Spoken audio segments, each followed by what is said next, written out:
Hello everyone, আসসালামু আলাইকুম। আমরা এভাবে একটা লুকআপ ভ্যালু কীভাবে তৈরি করতে পারি। সাপোজ তার আইডি নাম্বারটা দিলাম আমি 1253 দিলাম, সাথে সাথে তার স্যালারিটা দেখাচ্ছে। এটা কিভাবে সম্ভব আজকে এই ভিডিওর মাধ্যমে এটা দেখানোর চেষ্টা করব।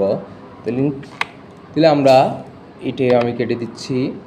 এ ঘরে আসবো, যে ঘরে আমি স্যালারিটা দেখতে চাচ্ছি এই ঘরে আসবো। ইকুয়াল লুকআপ লুকআপ লুকআপ দিলাম। লুকআপ কারে করতেছি আমরা, এই লুকআপ করতে চাচ্ছি কি এই আইডি নম্বরটা দিয়ে লুকআপ করব।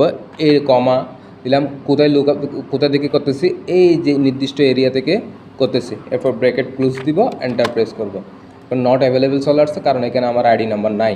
সেহেতু আমরা কি করব, এখানে এখন যেহেতু একটা আইডি নম্বর দিব, যেমন 1252 দিলাম, সাথে সাথে তার স্যালারিটা দেখা যাচ্ছে। দেখেন 1252 তামিম ডিজাইনার, তার বেতন হচ্ছে কি 78,000। এভাবে চাইলে আপনারা, সাপোজ আমি 1255 দিলাম,